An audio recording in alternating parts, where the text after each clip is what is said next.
I knew several people that had already self-published, but no disrespect to them, but they were kind of trapped, in my opinion. They were like trapped in the open mics or trying to hustle up, couldn't even afford to buy their own books. And they had products that looked very amateur. And I said, you know what? I don't want that to be me. I knew that from the very beginning. And I learned very early on that if I wanted any type of success, I was going to have to learn marketing. I was going to have to be visible. That meant that I was going to have to, I'm a natural introvert. I don't know if you can tell. But I had to get out of my introvertedness. I had to put myself out there, and I also had to learn sales. You need to be willing to put in at least a year when you're brand building 100%. And promoting this book. 100%. You know, your content needs to be as offensive as possible. Facts. That's a fact. Like, I know I trigger people. 100%. But and when people go and say and tell me that I triggered them, I'm like, well, that's an area for you to understand. Why what I said triggered you. Right. You know, why did that trigger you? Right. If I said something that made you question your own worth, why is that? That means that you have a self-worth issue that has nothing to do with me. Right. Hey, wait. I know you want to watch this next video, but listen, if you are an entrepreneur, business coach, business consultant, or a small business owner who has a story and wants to learn how to create multiple streams of income from your story, I need you to text me right now, my book, to 646-687-4152. That is my personal number. I have been an author for over 12 years. I've written 10 books. 4 of them have been bestsellers, and I've sold over 100,000 books. But I've also helped a lot of my clients take their expertise and put it into a story, then create multiple streams of income from that. So I want to help you do the same thing. So text my book to 646-687-4152. All right, let's go back to the video.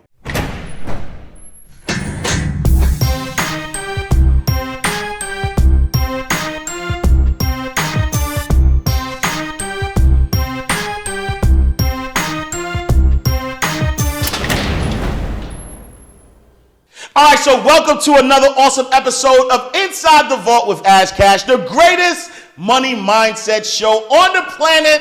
Listen, this next show is dear to my heart, and we're going to have a lot of talk about how you can take your story and create the greatest business that you could ever create. I believe that anybody who has a pulse needs to write a book, and in an age where establishing credibility and thought leadership is more crucial than ever, Jasmine Womack has carved out a unique niche as a writer, consultant, and executive coach. Over the past 5 years, the driven entrepreneur has worked with over 1,007 authors, helping them transform their million-dollar messages into best-selling books and high-ticket coaching programs. Jasmine's personal mission is rooted in a profound belief that each person's unique gift, knowledge, and expertise should be leveraged to glorify God and impact the world. And the numbers prove that the power of that philosophy, because study shows that authors who work with writing coaches are 78% more likely to become bestsellers, commanding greater influence and earning potential. But Jasmine's impact extends far beyond just individual authors. She serves by teaching her clients how to expand their books into profitable, scalable, right? Listen to that word, scalable, information-based businesses. She's helping to create a new generation of thought leaders and trailblazers. In fact, 92% of Jasmine's authors report a significant increase in both their income and platform reach after working with her. As the publishing landscape continues to evolve and demand for authentic, expert-driven content grows, visionaries like Jasmine Womack stand poised to lead the charge. Ladies and gentlemen, I need y'all to put the fires in the chat. I need y'all to welcome Miss Jasmine Womack. What's good? To the vault. How you feeling? I'm good. I'm great, actually. Yes, ma'am. Yes, I'm glad to be here and chat with you. Yes, I'm excited because, I've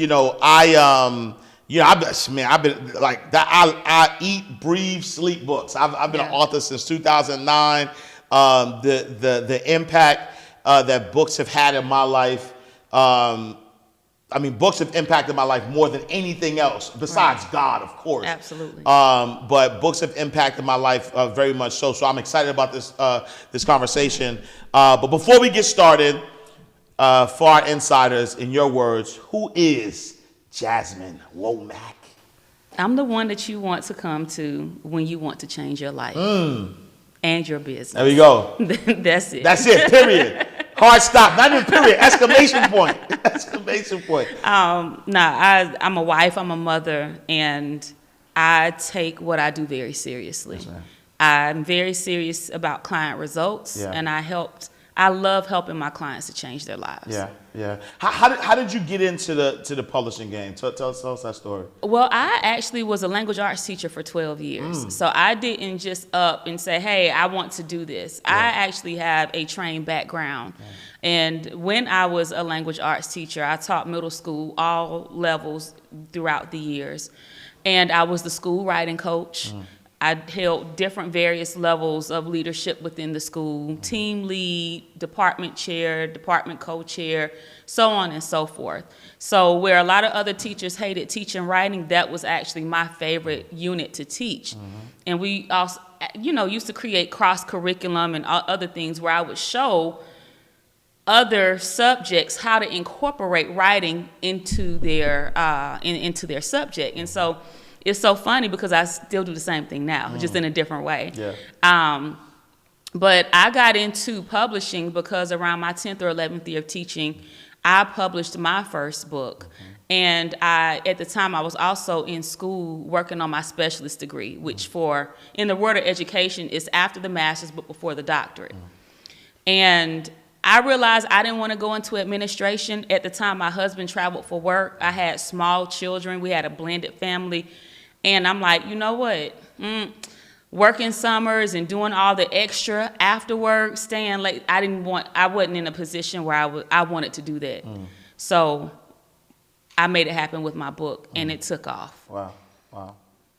And then from the success from your book, so first before we get there, the average author is a stat that says the average author sells only about 250 books in the lifetime of the book, right? About $1,000 they make.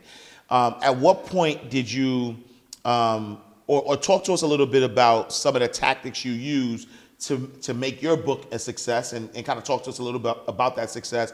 And then at what point did you figure like, all right, I have this success, I also want to teach other people how to have the same success? Yeah, well, I knew from the very beginning that I didn't want to be an average author. Yeah. There are a lot of average authors out here, right? And I knew several people that had already self-published, but I no disrespect to them, but they were kind of trapped, in my opinion. They were like trapped in the open mics or trying to hustle up, couldn't even afford to buy their own books. And they had products that looked very amateur. And I said, you know what? I don't want that to be me. Yeah. I knew that from the very beginning. Yeah. And so my thing was from jump, I said, I need to write a bookstore quality book. It needs to look bookstore quality, and this has to be my ticket to create the life I want. Yeah. So for me, I didn't make the decision after I published. I made it before I wrote a single word. And that decision directed everything else that I did. So actually, while I was in the editing process, I realized, you know what, you a school teacher, you know absolutely nothing about marketing. And I learned very early on that if I wanted any type of success, I was going to have to learn marketing. I was going to have to be visible. That meant that I was going to have to, I'm a natural introvert. I don't know if you can tell. But I had to get out of my introvertedness. I had to put myself out there, and I also had to learn sales. So that also meant that even though I had finished my quote-unquote traditional degree, I also had to still educate myself in the areas. I had to upskill in the areas that I didn't know if I wanted to be more successful than the average. So I had to put in the time. I turned my car into my university, stayed on mindset, stayed listening to mindset content all the time. Yeah. Purchasing digital courses, learning about marketing, and then implementing. Wow. And those were some of the things that I did to actually move the needle forward. Yeah, yeah. And so now 1,007 authors in the past 5 years. When did that blend between writing a book and creating a high ticket program, like when did that go off for you? Like that's the ticket right Those there. Numbers actually need to be updated. Talk I've actually coached over 33,000. Jeez, we got to update that. 33,000. We got to do the intro over. Cut the tape. No. I've had other platforms that focus on tech, and even best-selling authors that have paid me to come in and teach their communities. Wow. So when it comes to self-publishing or just the art of coaching and consulting. Wow. So I actually need to update those stats. Wow. But what was your question? I was like, let me correct you for a minute. So when did the connection between high ticket ticket programs and writing the book come together? Because I think so. And let me give you the preface of my question is that as a author coach and I help people build brands as well. A lot of times people come to me and they feel like y'all I'm gonna write this book and I'm gonna sell 1 million copies of this book and I'm gonna make 1 million. I'm like, whoa, hold on, brethren. Like we're not gonna do that. But let me tell you how to make $1 million. But it's not gonna, it can be with the book, but the book is a conduit into, the other services.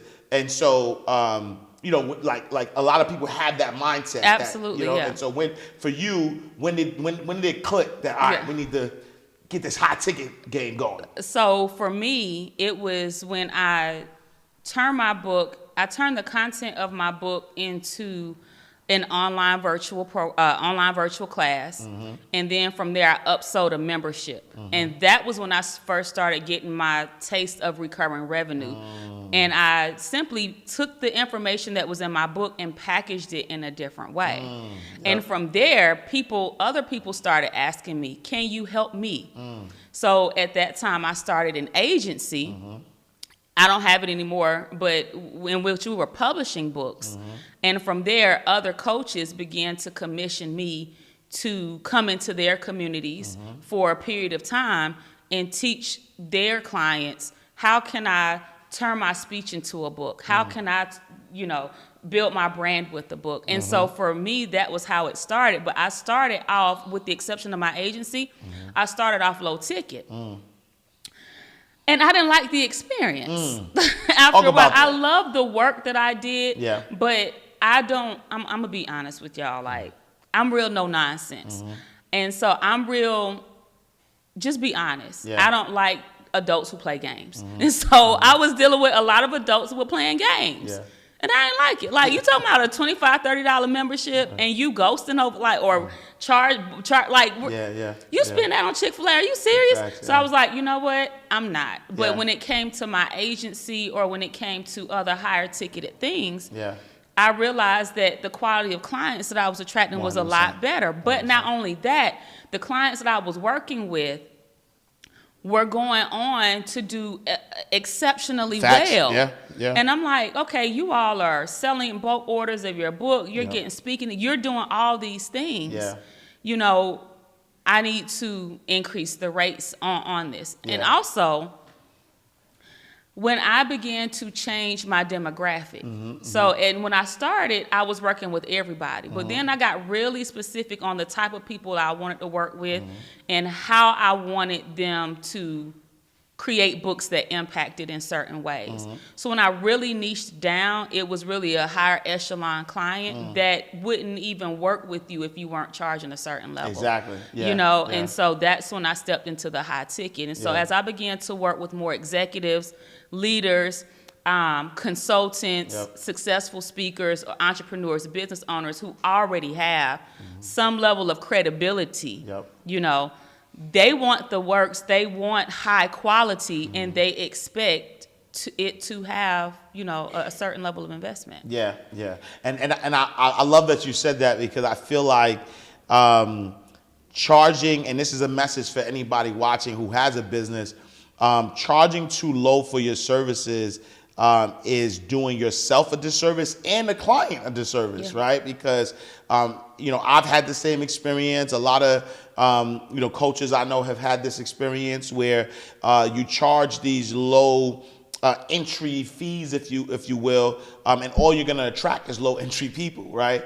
But when you start charging premium prices, you now attract that premium person who is willing to pay, but also they don't have time to play games. They don't have time to play games. They don't have time to disappear. Yep. Be stuck in it. They're like, listen, I need to make it happen. Yep. You know, and I like working with go-getters and people who are self-disciplined, self-motivated. Absolutely. You know, absolutely. And so, because the work works. Like the work works, yeah. Right? But the other thing to that is that I will say I'm not a proponent of just, okay, raise your rates. If you are going to charge at a certain level, you absolutely need to provide that level of experience and service. You know what I'm saying, for your clients, and deliver what you promise. Yeah.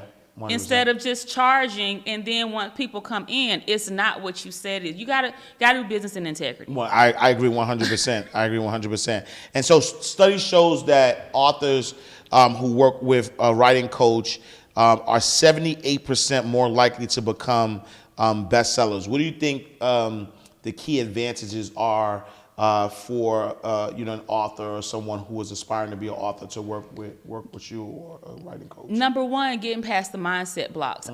Like, no matter what level, you know, someone is on, when it comes to packaging your, what I call your intellectual property inside of a book, and you're putting it out there, there tends to be a certain level of anxiety that people have with that, especially if they already have a platform. And so having someone to get you past your mindset blocks, help you to talk through your ideas and that marketing piece. You know, because if you don't know what you don't know, and even people who already have successful businesses, they might have marketing teams, but marketing a book is different. Way different. It's different. And so, you know, having a marketing plan, having that visibility plan, and having someone who knows that and can help to coach you and consult you and guide you through that. So, what do you think, or do you think that AI is going to affect, you know, writing books, authorship? You know, what's your thoughts on AI? I mean, AI isn't going anywhere. You know, I have my own opinions about AI. I want that seriously, opinion. I need AI isn't going anywhere, so we all have to embrace it and use it in a way. You know, you use it in integrity. I think that when it comes to creating a book, something that you're putting out on your own, you have to be very careful when using any type of artificial intelligence, because it's pulling from all over the web. And so you can inadvertently conduct copyright infringement and not even realize it. Just because it's pulled from all these different sources. Yes, you have a book. Yes, you have an outline. You have all these things, but you don't know where it came from. And there are so many plagiarism checkers. So if you're building a thought leadership brand, you're saying, I am the expert on this topic. So you should be able to share your thoughts and share your strategies, especially if it's something that you've been doing. You know, so it's just a really fine line. I'm not a supporter of using AI to write full books. I do support using it to do things like check your citations, you know, create your outline, create your chapter outlines. You want to even use it to spice up your synopsis on the back. Cool. But like actually writing all the content, you're not really a thought leader if you do that. Because you're pulling everybody else's ideas to create your product. Now, if you're just in it trying to get through it as fast as possible, then I understand that, but you still need to take your work through a plagiarism checker. Yeah. Because you don't want to be out here and get called out. Yeah, 100%. And then one of the things that I wanted to touch on when I was reading your bio that kind of stuck out to me is that your mission is to really pull out people's unique gifts, but as it relates to glorifying God, right? Yeah. Talk a little bit about that. Like, why is that important to be part of your business plan? That's a question I've never been asked before. Like, honestly, I appreciate that question. The Bible says that your gifts will make room for you and bring you before great men. Yeah. And so when you're packaging your expertise, it's like a gift. You know, you're taking your thoughts, because a lot of people can speak, a lot of people have the gift of gab, a lot of people can create, but to actually take your thoughts, take your feelings, take your experience, and put them into a way, package it in a way in which other people can actually read it and make sense of it, that's a gift. Yeah. And then when someone reads your words, like they read one sentence or one paragraph, and it has the potential to literally change the way that they think, their decisions, how they live, how they move, which will then impact anybody else who they come in contact with. And with doing that type of work, you're glorifying God. Yeah. You're bringing more light into the world. You understand what I'm saying? 100%. So for me, it's less about writing books, but it's more about stepping into who you truly been called to be and taking on that mantle of leadership. And a lot of authors don't consider themselves as leaders. But when you write a book and you put it out there and you start talking about it, that's influence. Right. When people change how they think, they change how they move, they change how they eat, they change how they show up in their relationships because of what they've read from you or because of what they've heard you say. That's influence. Yeah. You know? Yeah. And that's purposeful work. Yeah. And so I think that a lot of people, especially a lot of us, when it comes to writing books, we approach it from, oh, I'm going to share my story. I'm going to talk about my traumas and all the awful things that happened to me. Yeah. But how can you flip that into turn talking about your triumphs and how you came through it? Yeah. How can you focus on the shifts that you made? How can you focus on the changes that you made and how you view life and how you live and how you operate to get through the challenge so that you're no longer there? That's what you need to talk about. Yeah. So that you can really step into that space of leadership. So it's not necessarily about writing books, it's about leadership. Yeah. And in order to effectively lead others, you gotta first lead yourself. Love that. And I love that because, you know, we're all made in the image and likeness of God. Right. But we're made in the authentic image of ourselves, right? And what that means is that there's only one Jasmine Womack. Like, won't ever be anybody that is even remotely close, right, to Jasmine Womack. There's only one Ash Cash. There'll never be another Ash Cash. And so a lot of times we are, you know, I see this with authors a lot, like they want to write a book or they want to build a brand based off of what they think is working for somebody else or what's happening in the world, opposed to building a brand based on who they are, right, and based on their authenticity. What has been your experience as it relates to the biggest mistakes authors are making out here that are causing them to not really get to the next level with their books? I wanted to speak on something you said before I answered that question. You said how we're all made in the image of God and there's only one you. And it was something that I learned when I was a child, how if we look at our handprint, every single one of us has a unique handprint. Facts. We have, well, if you look at your handprint, if you go back to your birth certificate, if you born in the 70s or 80s, where they used to, like, you know, put the ink on the birth certificate, you know. And that's because they use your handprint as an identifier. There's only one handprint. Yeah. There's only one print that looks like yours. That's why when they go and take, if you ever have to go anywhere important, background check or anything, They're taking your fingerprints, all the things, because it identifies you. Yeah. Yeah. And that alone should be a reminder that you can present something. It doesn't matter if you feel like the market is saturated or whatnot. You can present something in a way, and only the way that you can present it. And the people that you are called to, the people that you are meant to help, it's going to resonate with them. Yeah. Yeah. You know, like I know you and I are both in the, we do work in the same industry, but we do it in different ways, totally different ways. 100%. You know, there are people that resonate with you. There's people that resonate with me. And when we talk about abundance, you got to know it's enough for everybody. 100%. I agree. It's enough for everybody. And so for authors who want to build something based on what someone else is building, that's the first step to not making it. Because that's when if anything, imposter syndrome would keep you stuck. Like you won't even be able to operate in your fullest creativity because you're so busy focused on what somebody else is doing instead of leaning into what it is you do and doing it the best way that you can. And so when I'm working with clients, my clients don't necessarily have a problem with authenticity, but they are sometimes challenged with being visible, like putting themselves out there as the face of the brand and saying, "This is me."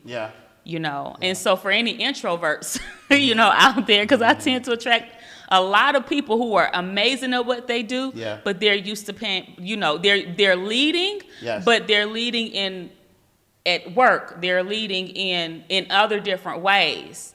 And putting yourself out there with your own thing is a little bit different. 100%, You know, and so it takes definitely faith. It takes unsurmountable courage. But once you can do that and you start monetizing something that you created, the sky ain't even the limit. 100%. Like you've tapped into abundance. 100%. Because you are doing something that nobody can ever take away from you. 100%. And that's the thing, right? Is like, you know, when people are doing or being their authentic selves, there's nothing to remember. There's only you being courageous enough. So I love that you said that, right? You're being courageous enough to put yourself out there. And the truth of the matter is that you're not for everybody, right? So exactly what you said, where there are people that I know can't stand me. Like I know I repel them. Like I know it, right? Which I'm okay with because on a flip side of things, energy matters. So I don't want to work with anybody that don't want to work with me anyway. Because if I'm going to be, first and foremost, you know, if I'm going to be pouring into you, right, as your coach, what I'm doing is going to help you, then I don't want to help you and you're not wanting to work with me. Right. And so I know I repel. I know I'm not for everybody, but that's okay because it feels better when you have that connection with your client. It feels better when, you know, there's a natural attraction, if you will, and you're able to help them. They're able to execute and able to kind of, you know, get to that next level, right? And so that ability to, you know, work with the people that you actually want to work with is really, really important. You know? Like I think it was Dan Kennedy in one of his marketing books. He said something to the degree of, your content needs to be as offensive as possible. That's a fact. I know I trigger people. 100%. But when people go and say and tell me that I triggered them, I'm like, well, that's an area for you to understand why what I said triggered you. You know, why did that trigger you? If I said something that made you question your own worth, why is that? That means that you have a self-worth issue that has nothing to do with me. If that means there's a space there that anybody can come and say you're going to be triggered. So that's an area of healing. You know, and I think that entrepreneurship, business ownership, writing, it reveals more to us about ourselves than anything else. You know. So you're supposed to offend people. You're supposed to repel people. You're not supposed to work. You're not supposed to work with anybody or be for everybody. So that's a good thing. I agree. Give us some tactics, right? So somebody watching right now, one of our insiders are watching right now, and they have a book, and the book is just sitting in the garage, like collecting dust, right? What are some tactics that you would give them in order to, help them get some sales? Listen, start talking about the book. Like, why do you have a book and it's just sitting in the garage? It's the craziest thing ever. Like, start talking about it. Yeah. Promote it. Take a picture of it. But they did promote it the first week. Yeah, and then they went on to something else. So, like, when you write... They spent all this time writing the book, and then for the first week, they're like, new release. I used to see it all the time. Like, I actually wrote something I wrote this morning.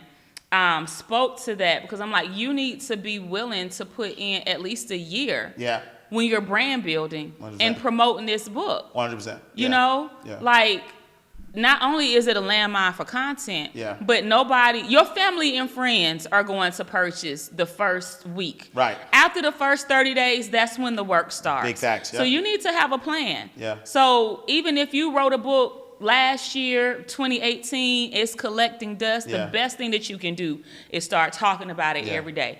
Take a picture of it on a Monday. Facts. On a Tuesday, open it up and pull out a quote and share the quote. Facts. On a Wednesday, do a live stream about a chapter in your book. On a Thursday, gift it to somebody. On a Friday, I'm just thinking off the top of my head, but on a Friday, go into your email list, pull out somebody that has purchased the book, and interview them about what they've learned from the book. Put the content out there. If you're really just trying to sell the book, hustle. Right. Hustle it. Like, I don't know if y'all familiar with the hustle men that go in the beauty salons, in the barber shops, selling fruit, selling what they used to sell, so they don't do that no more, right? But they will still come into the beauty salon, especially in the braiding shop. They'll come in, they know that you in there all day. They'll come in with fruit, bags, electronics. Go in and sell your book. I promote books that I've written. I just got a bunch of orders for What the FICO, 12 Steps to Repairing Your Credit. I wrote that in 2013. It's an evergreen product. 11 years ago, still selling. Yeah. It's an evergreen product. And that's the thing. I think authors don't realize that it's new to whoever heard about it for the first time. And for some people who have heard about it but hadn't bought it yet, they might still buy it. Facts. Yeah. So it's a tool. I would say it, like, you can put out any type of e-course. You can create any type of e-book digital product. You have a physical book that is like that you can hold in your hand. It's an authority builder 100%. In a way that nothing else is. And so the best, like, if you have books, you're just trying to make money, you can hustle books and sell them without even needing the internet. 100%. I agree. That's how you're going to get your confidence to speak. You're going to get your confidence to pitch. It's going to teach you sales skills. It's going to increase your boldness. It's going to help you learn how to even communicate your brand. So if you want to scale and run ads, and now you know what to say. And let's talk about that, right? Like what other avenues or whatever doors, right? You mentioned speaking. You mentioned, all these, like what are the doors that being an author, being the authority, what doors does authorship open? For me, it opened everything, to be honest, because, again, I wasn't new to entrepreneurship. I previously owned a non-emergency transportation company. I come from a family of ministers and entrepreneurs. I had a custom retail business when I was in college. So I was not new to entrepreneurship, but for me, it positioned me differently. Like, people had a different level of respect because it's like, oh, you wrote a book, So yes, I was asked to speak.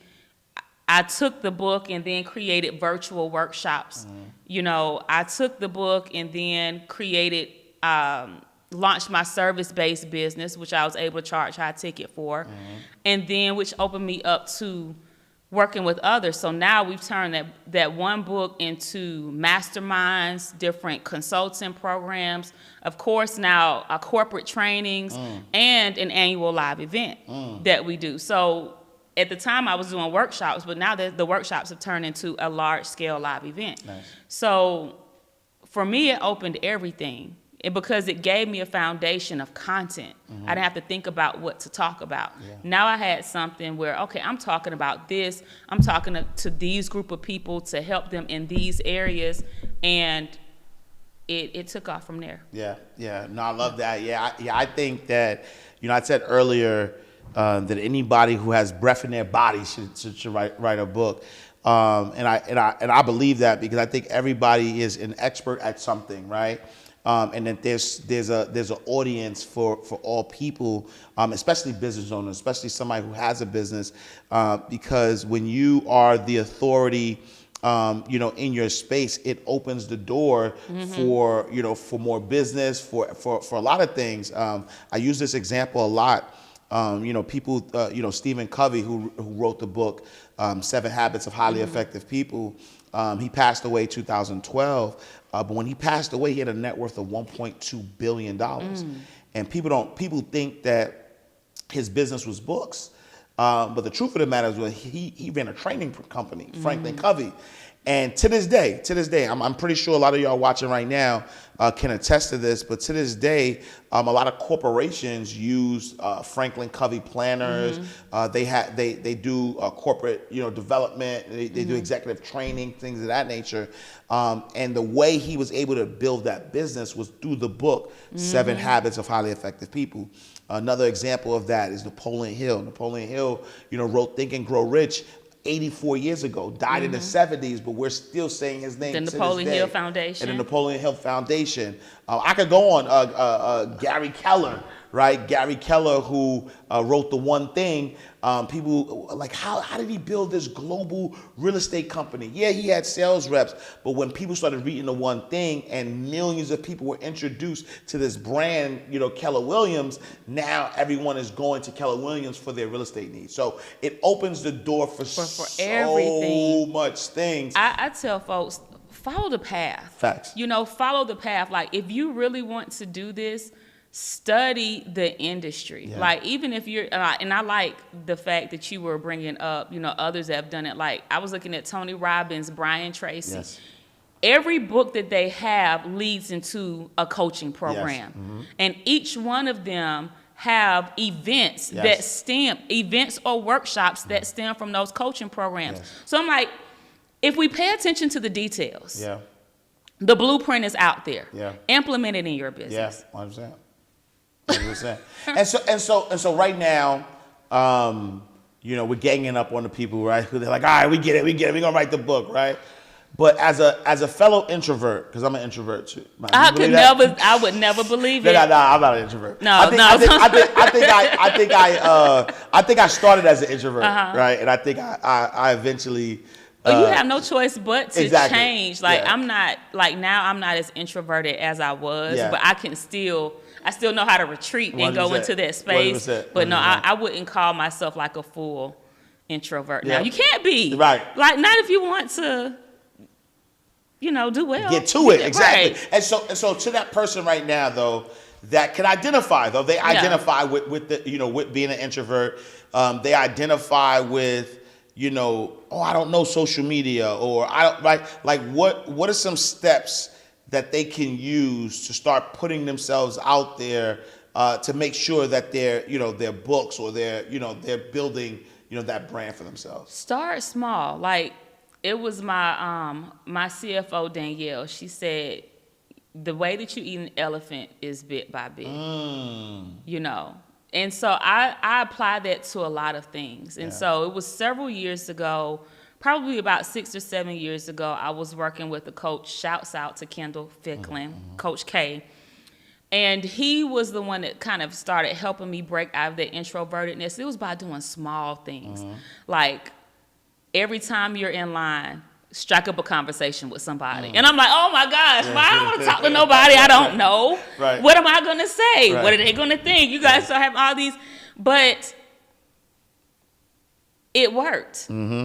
it got me out of my shell and being timid or being just so into myself. You know what I'm saying? Like not into myself in a bad way, but just so introverted. Yeah. So I remember leaving our coaching session, going to Chipotle. It was a lady in front of me.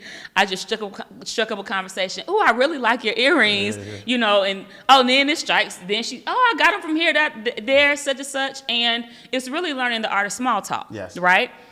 A lot of people say that they don't like small talk. They turn their noses up at small talk. But what I have learned over the past 8 years is that small talk closes 5- and 6-figure deals. So if you want to get to the money, you better learn the art of communication. Yeah. And it's as simple as that. Yeah. You have to learn the art of communication. Yeah. Having conversations with people, being genuinely interested, and you'll learn. And one of the things I learned by talking to random people is that people have the most amazing stories. Exactly, yeah. That as an author, you can always pull from those stories and use them in your writing. You can use them in your speaking, in whatever it is you're doing. People have the most amazing stories. So when I realized that people were genuinely interesting, that kind of helped me to break that. Love that. You know? Love that. And so, you know, do you need social media to be successful as an author? Oh, that's a good question. I don't think that there's a yes or a no. Yeah. Because if you're a corporate trainer and you have a strategic book, you could just simply sell bulk orders of your. I have a friend right now. Shouts out to Dr. J. That's what she does. She trains corporate. They buy bulk orders of her book repeatedly. Yeah. She doesn't even promote her book on social media. So it really just depends on what your goal is, you know. But for me, one of my goals was to amplify the online space and the offline space. So for me, absolutely, because I wanted a brand where I could just be known. Yeah, 100%. You know, so if you want to really build thought leadership out, you know, just period, absolutely. 100%. Like if you really want to build a solid brand in the 21st century and beyond, you're going to have to use the internet. Yeah, especially because I think that the more visible you are, the more you're able to attract the clientele that you want. You know, I do like celebrity ghostwriting now, and a lot of like influencers and big names come to me and ask for me to, you know, help them with their books. And that's just because as I increase my visibility, I also increase my ability to pick and choose who I want to work with, right? Because I think that's another thing where when you start selling high ticket, you know, there's some people who may just believe because they have the money that they have the right to work with you. No. But exactly, you know what I'm saying? But there comes a time where you're like, even though if you could pay for it, there's just something about you that doesn't sit well with me. So or you just might not respect my boundaries. Exactly. It's a lot of different things. Yeah. Like, and I learned that the hard way. Yeah. Like, I've worked with a lot of people as well, and being able to pay for one thing for a service is one thing. I mean, that's great, but if the energy isn't there, and if the respect isn't there, and if you're just looking at me as a do person, right. I'm a G in my own right. You can go somewhere with that energy. Like, 100%, come on, no. 100%. What would you say has been the biggest challenge you've had so far building your coaching business? The biggest challenge for me, because I have a family, you know, for me it was really, and I'll be totally honest, it was prioritizing my marriage and it was prioritizing myself. I prioritized my children, make sure that they, you know, had what they needed. My husband for a very long time worked over the road. He's no longer working over the road, but he was a locomotive engineer. He was an engineer for the railroad, so he was gone. And so with a lot of the time that I had, I would use that to put that into my business, you know? And so when he would come home, I have this rhythm going. Right. And I was just like, and I didn't do well with adjusting. Yeah. Like I didn't do well with adjusting, you know? And so that was a challenge, and prioritizing myself, like, as the company grew, as we grew the company to, past 7 figures or whatnot, shifting from creative to now you have a team. You're leading the team. You're learning about leadership in different ways. You go through the hiring woes and all the things, and before you know it, you're not working out anymore. You're snacking all the time, gaining weight, all that kind of stuff. And so for me, this has been my year to reestablish equilibrium, prioritize my marriage and myself, and then business. Yeah. And so it's been challenging, but it has been a beautiful learning experience. Yeah, no, I love that. And so now when you see, what you do in your company, what does that look like? What does the success look like for you in the next 5-10 years?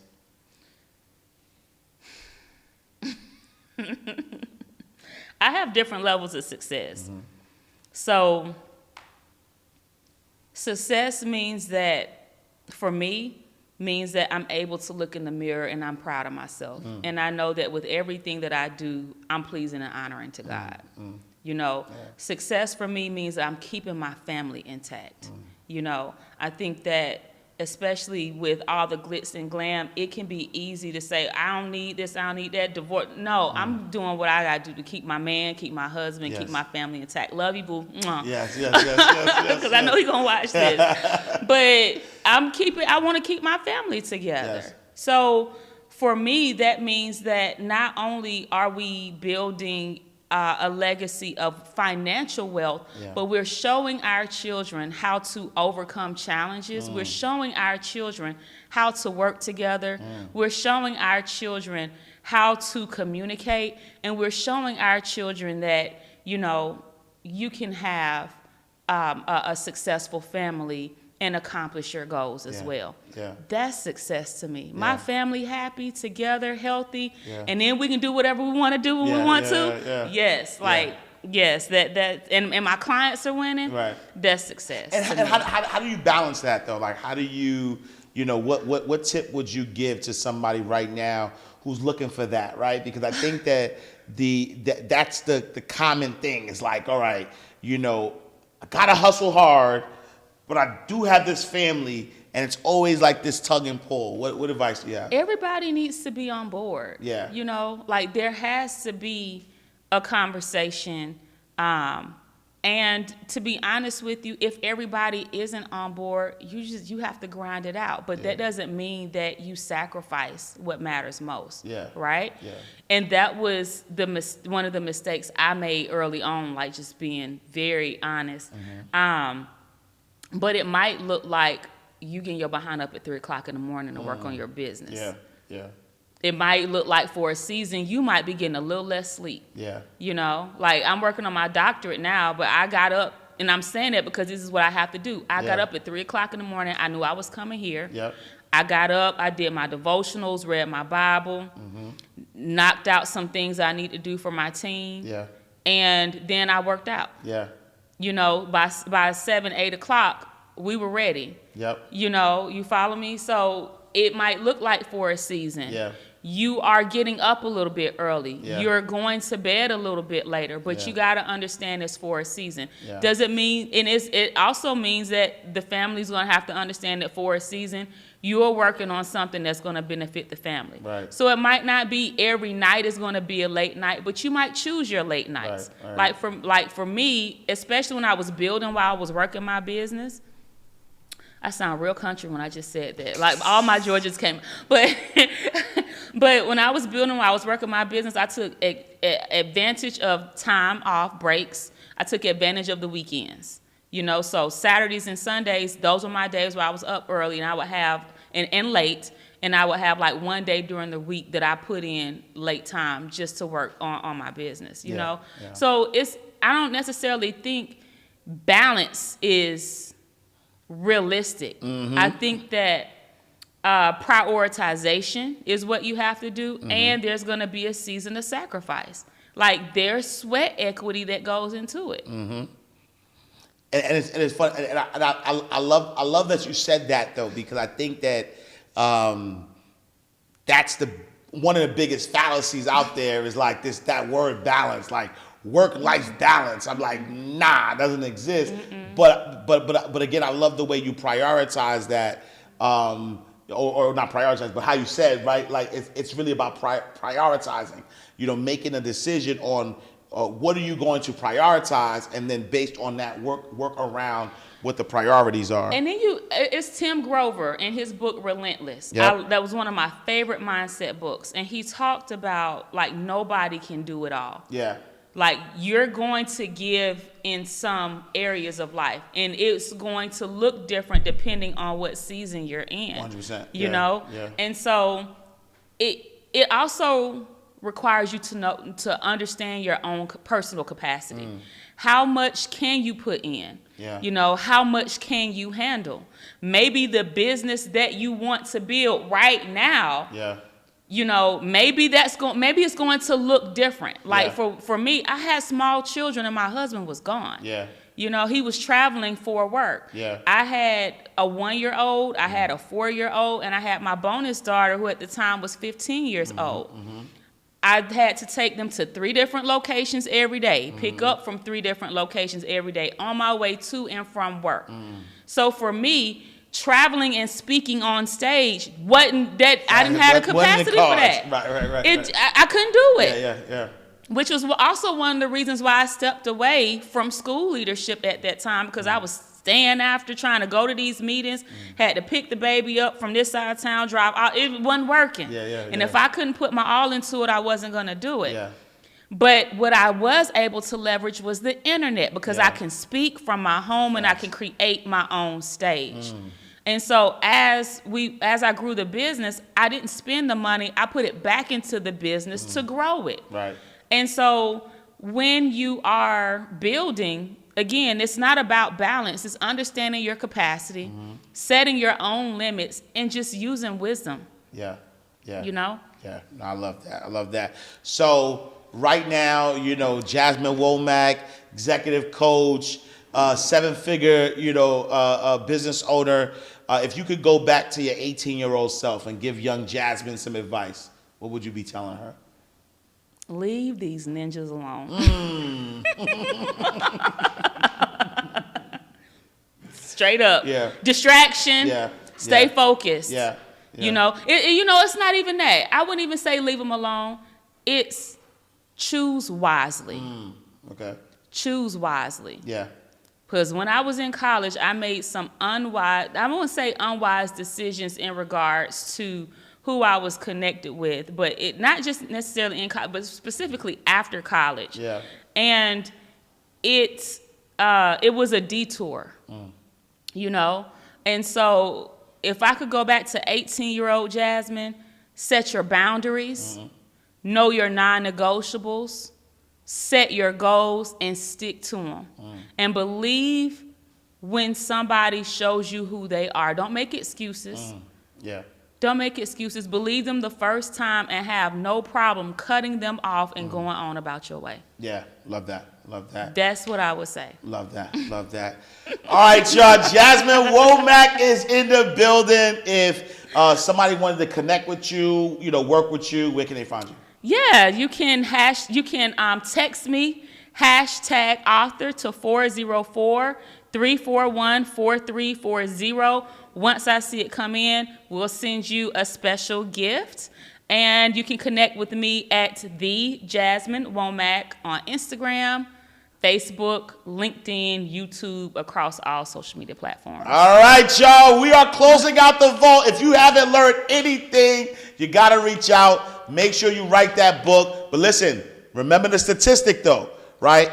If you want to go fast, go alone. If you want to go far, go together. Hire the executive coach, right? Hire somebody to help you to make sure that your book will be a success. So make sure you tap in. Text her right now. Tap in with Jasmine. She's going to help you get to that next level.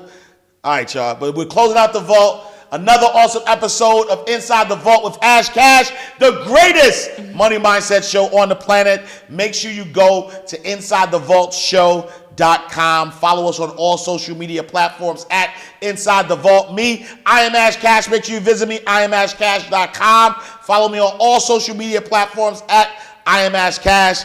And I'll see you next time. Oh, no. Matter of fact, I need y'all to join the Abundance community, right? We got behind the scenes, some gems that she didn't drop on the show. We got, a lot of behind the scenes footage. So make sure you go to the AbundanceCommunity.com. Join the Abundance community, and make sure that you tap in with us. We'll see you next time, same place, in God's will. Peace.